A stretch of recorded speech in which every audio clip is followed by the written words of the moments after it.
శ్రీకాకుళం జిల్లా శ్రీకాకుళం పట్టణంలో నాయ బ్రాహ్మణుల ఆత్మీయ కలయిక సమావేశంలో ముఖ్య అతిథిగా పాల్గొన్న శ్రీకాకుళం నియోజకవర్గ ఎమ్మెల్యే అభ్యర్థి శ్రీ ధర్మాన ప్రసాదరావు, శ్రీకాకుళం ఎంపీ అభ్యర్థి శ్రీ పేరాడ తిలక్ ఈ సమావేశంలో జిల్లాలోని వివిధ హోదాలో గల నాయ బ్రాహ్మణుల సోదరులు పాల్గొన్నారు.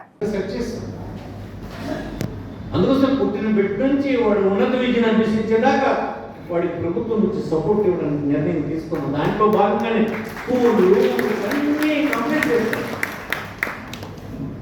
ఒక తల్లి తండ్రి వేసవి వస్తే స్కూల్ తెరిచినప్పటికీ,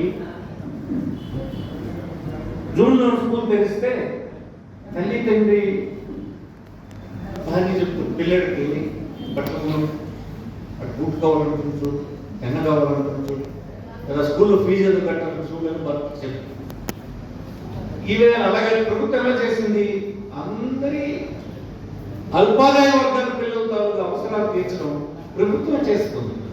సాక్స్ ఇచ్చి, బూట్ ఇచ్చి, బెల్ట్ ఇచ్చి, బట్టలు ఇచ్చి, పుస్తకాలు ఇచ్చి, కడుపు మీద భోజనం పెట్టి, మంచి టాయిలెట్ కట్టి, స్కూల్ కట్టి, మంచి టీచర్లు వేసి, మంచి సిలబస్ తెచ్చి, డిజిటల్ బోర్డు పెట్టి, వాడికి ఒక కంప్యూటర్ చేతిలో పెట్టి, వాడు ఉన్నత విద్య చదువుకునేంత వరకు వాడికి అన్ని రకాల సదుపాయాలు ఇచ్చే ఆలోచన ఉన్న ముఖ్యమంత్రి ప్రభుత్వం మనం ఎదుర్కొంటే ఇది ముఖ్యం.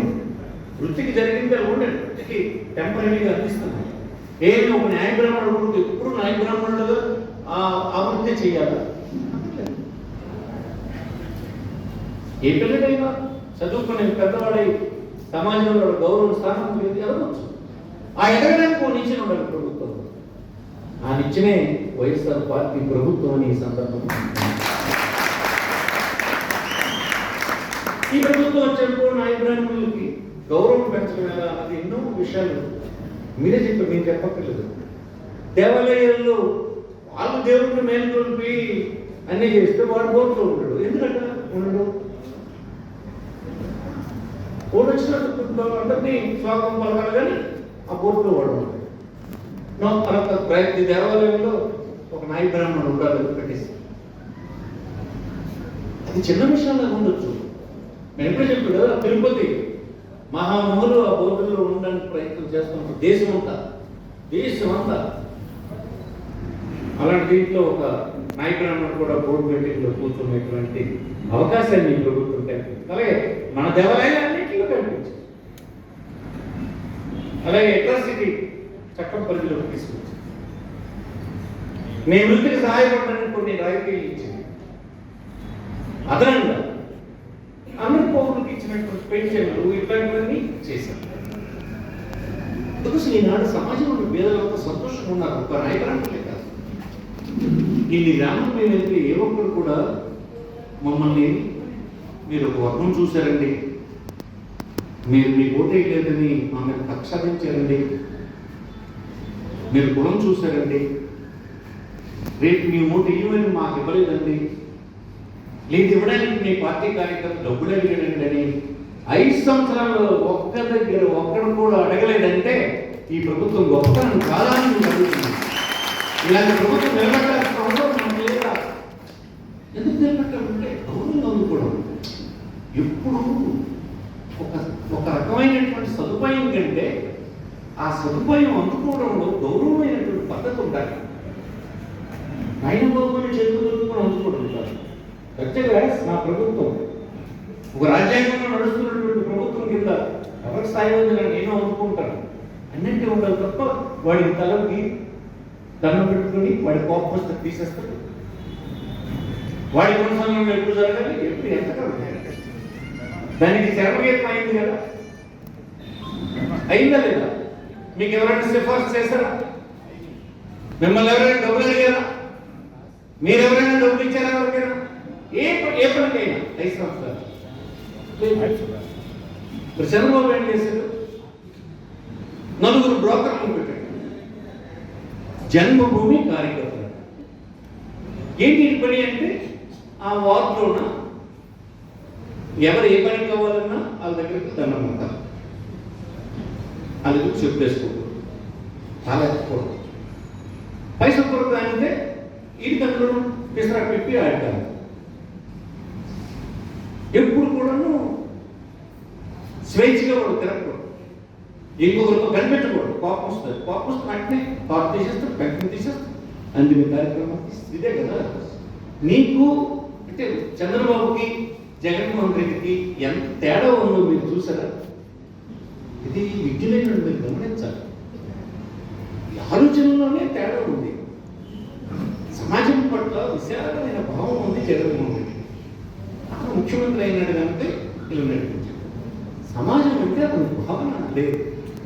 ఆ మనసులో ఉండి వచ్చేసి అంతే తొక్కరిచేస్తాను, తొక్కరిచేస్తాను. మనసు చిన్నది కావచ్చు, కానీ మనసులోన తేడా మీకు మనం వచ్చేస్తుంది.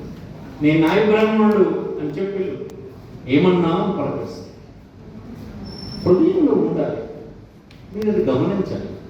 ప్రభుత్వాలు మనం ఎన్నుకుంటూ వస్తాయి. ఒక వ్యక్తి ఉంటే ఎంత పోతే ఎంత, నేను గెలిస్తే గెలవకపోతే ఎంత. ప్రభుత్వాలు నడిపేటువంటి అధినేతల గుండెల్లో ఏముంది, సమాజం పట్ల వాళ్ళ భావన ఎట్లా ఉంది, ఈ విషయాన్ని మనం పరిశీలించి చెప్పాలి. అందరికీ ఇంత వర్గాలు మాకు అక్కర్లేదు అనుకుంటే టౌన్ గొప్పది రావడం. మాకు వర్గం అక్కర్లేదు, మీకేం ప్రశ్న ఇంకో వర్గాలు. మేమేం వర్గాలు అంటున్నాం, ఒత్తు ఉండకూడదు అంటున్నాం. మేము అవేవి చూడమని చెప్తాం. రేపు ఓటేస్తాడా లేదా చూడము, ఇప్పుడు వేసాడా లేదా చూడము, ఏ కులం చూడము, మతం చూడము. దర్జంగా బ్రతకాలి అందరూ అని కోరుకుంటున్నాం. మరి అలాంటప్పుడు ఇద్దరు దూరంగా ఉంటే తప్పు కదా. మనం అదే కదా కోరుకున్నాం. దానికోసమే కదా మనం ఇన్నాళ్ళు ఆవేదన పడింది. అలాంటి పరిస్థితులు రావాలని కదా ఇలాంటి కులాలన్నీ ఎదురు చూసేది. ఆ పరిస్థితి వచ్చింది. వచ్చిన పరిస్థితిని నిలబెట్టడానికి ఒక నాయకుడు ఉంటే, అతను పడగొట్టాలని అందరూ పనిచేస్తుంటే మనం ఏం చేయాలి? ఏం చేయాలి? మనం అందరూ చెప్పాలి, నిలబెట్టాలి. ఏం చేయాలి? మనం పడగొట్టే, అతను పడగొట్టు అంటే ఏంటి? మనం పడగొట్టే అది కదా. మాటలు తెలిసినాయి కదా. ఇవన్నీ పనిచేస్తాను, ఇవన్నీ ఇచ్చేస్తాను, దుబారా చేసేస్తాను, రాష్ట్రం దిగలేకపోతుంది. ఇంకేంటి? ఇలాంటి వర్గాలకు ఇచ్చేటువంటి సదుపాయాలు ఇవ్వకూడదు కదా. ఆడు మన శత్రువు కాడు. శత్రువు కాకపోతే తర్వాత వచ్చిన వాడు ఏదో సాయం చేస్తే ఆ ప్రభుత్వాలు నిలబడేవరా అని అనుకూడా. అందుకోసం మనం ఆలోచించి ఏం చేయాలి? మిగతా మన బంధువులకి, స్నేహితులకి మన మాట్లాడినప్పుడు ఒకటి 2 సార్లు వెళ్ళండి. అరే బాబు నాయన అలా కాదు, ఈ పరిస్థితిలో వచ్చినాయి, ఇందులో తప్పే ఉంచాడు. అందరికీ పేరు మరి జగనన్న 7 సంవత్సరాలుగా మనకి అనేక కార్యక్రమాలు మనల్ని సమాజంలో మన గౌరవం పెరిగే విధంగా సామాజిక భద్రత కల్పిస్తూ ఆర్థికంగా మనం అభివృద్ధి చెందడానికి, మనము మన పిల్లలు మన కుటుంబ సభ్యులు ఆర్థికంగా అభివృద్ధి చెందడానికి కోసం అనేక కార్యక్రమాలు చేశారు. మరి అలాగే ఆనాడు చంద్రబాబు నాయుడు మనల్ని ఎలాగ మోసగించాడు, అబద్ధపు మాటలు ఎలా చెప్పాడు, వ్యక్తిగతంగా కూడా మన మీద ఎలాంటి దుర్మార్గమైన పదాలతో ఎలా మాట్లాడారో మనందరికీ జ్ఞాపకం ఉన్నాయి. కనుక ఈ రెండింటి మధ్య తేడాన్ని గమనించమని, మరి అలాగే ధర్మాన ప్రసాద్ గారు మరి ఈనాడు 2004లో శ్రీకాకుళం శాసనసభ స్థానం నుంచి పోటీ చేసి మీ అందరూ ఆశీస్సులతో ఆనాడు గెలిచి మరి 20 సంవత్సరాలుగా ఆయన చేసే అభివృద్ధి మీరు ఒకసారి జ్ఞాపకం చేసుకోమని మీ అందరికీ మనం చేస్తున్నాను. ఒక్కటే మీకు ఈ సందర్భంగా చెప్తున్నాను, ఎందుకంటే ధర్మాన ప్రసాద్ గారు లాంటి వ్యక్తి ఉంటే మనందరికీ భద్రత ఉంటుంది. మనం ఎక్కడికి వెళ్ళినా, ఏ పని మీద వెళ్ళినా, ఏ సందర్భంలో అయినా, ఎలాంటి సమస్య వచ్చినా సరే మాకు ధర్మాన ప్రసాద్ గారు ఉన్నారనే ధైర్యంతో మనం ఉండగలము. ఎలాంటి పని అయినా, ఎలాంటి సమస్యనైనా నీట్గా ఎదుర్కోగలుగుతాం. మరి ప్రత్యేక పార్టీలు చూసాం. మరి ప్రత్యేక పార్టీ తరఫున ఎవరు పోటీ చేస్తారో కరెక్టే తెలియదు, కానీ వాళ్ళు అలాంటి వ్యక్తులు శాసనసభకు ఎన్నుకోబడితే ఏ రకమైన ప్రయోజనం ఉండదు. వాళ్ళలోనే అడ్డుకులాలు, ఇబ్బందులు. తెలుగుదేశం పార్టీ ఎలా ఉందో ఇక్కడ తెలుగుదేశం శాసనసభ అభ్యర్థి కానీ తెలుగుదేశం పార్టీ కానీ నియోజకవర్గంలో అదే పరిస్థితిలో ఉంది. కనుక మనకి అన్ని రకాలుగా ఈ జిల్లాకి కానీ, ఈ నియోజకవర్గానికి కానీ, మన పట్టణానికి కానీ, మన జిల్లాకి కానీ అన్ని రకాలుగా అభివృద్ధి చేసిన నాయకుడు ధర్మాన ప్రసాద్ గారి నాయకత్వంలో మనందరూ ఏకతాటి పైన, జిల్లాలో ఉన్న నాయకులు కుటుంబ సభ్యులందరూ కూడా ఏకతాటి పైన ఒకే మనసుతో పెట్టుకునే మరి జగన్మోహన్ రెడ్డి మరి గెలిపించుకోవడానికి కోసం ధర్మాన ప్రసాద్ గారిని రేపు జరగబోతున్న ఎన్నికల్లో వైఎస్ఆర్ పార్టీ అభ్యర్థిగా మరి శ్రీకాకుళం నియోజకవర్గం తరఫున పోటీ చేస్తున్న ధర్మాన ప్రసాద్ గారిని ఫ్యాన్ గుర్తుకు ఓటేసి గెలిపించమని మీ అందరికీ కోరుతూ మరి అలాగే నేను పార్లమెంట్ అభ్యర్థిగా జగనన్న ఆశీస్సులతో పెద్దలు ధర్మాన ప్రసాద్ గారి ఆశీస్సులతో పార్లమెంట్కి పోటీ చేస్తున్నాను. నాకు కూడా జిల్లాలో మీ కుటుంబ సభ్యులందరికీ ఒక మాట చెప్పి జిల్లా నలుమూలలో కూడా నన్ను కూడా మీ ఆశీర్వాదము మీ బలాన్ని నన్ను అందించి నన్ను కూడా పార్లమెంట్కి పంపించమని మీ అందరికీ మనస్ఫూర్తిగా కోరుకుంటూ మీ దగ్గర సెలవు తీసుకోవడం. Thank you. మన కులస్తులందరూ దగ్గర చేరినటువంటి సందర్భంలో ఈనాటి కార్యక్రమానికి ముఖ్య అతిథిగా చేసినటువంటి గౌరవనీయులు శ్రీకాకుళం శాసనసభ్యులు, మన రాష్ట్రానికి రెవెన్యూ శాఖ మంత్రులు, నేటి అభ్యర్థి, నేను పార్లమెంట్ అభ్యర్థిగా పోటీ చేస్తున్నటువంటి తెలంగాణకి, వేదిక మీద ఉన్నటువంటి ఇతర పెద్దలకు, వేదిక ఉన్నటువంటి సోదరులందరికీ సోదరిమణులకు వారంటి మీ యోగక్షేమాలు కోరినటువంటి నాయకులు ఎవరంటే శ్రీ ధర్మాన ప్రసాదరావు గారు. నిరంతరం మీరు పేదరికంలో ఉంటారని, మిమ్మల్ని ఎలా చెయ్యందించి మిమ్మల్ని బయటికి తేవాలని, ఎలాంటి అవకాశం వచ్చినా మీకు అందించాలని, మీరు ఆర్థికంగా బలపడాలని, మీరు యోగక్షేమాలతో ఉండాలని, మీరు స్థిరమైన నివాసంలో ఉండాలని, ఇలాంటి ఆలోచనతో ఎప్పుడు ఉన్నటువంటి నాయకులు ధర్మాన ప్రసాదరావు గారు. అలాగే మన రాష్ట్ర ముఖ్యమంత్రి గారు కూడా ఆర్థికమైన సపోర్ట్ ప్రభుత్వం నుండి ఇచ్చి అన్ని విధాలా మిమ్మల్ని ఆదుకొని మీకంటూ ఒక గౌరవాన్ని కల్పించి నాయకురాకర్స్ అంటే అంత వెనుకబడి ఉండకుండా ఉండడానికి ఏమేమి సపోర్ట్ చేయాలో ప్రభుత్వం నుండి ఇతర కులాలకు ఎలా అందిస్తున్నారో మనకి కూడా అలాగే అందించడం జరుగుతుంది.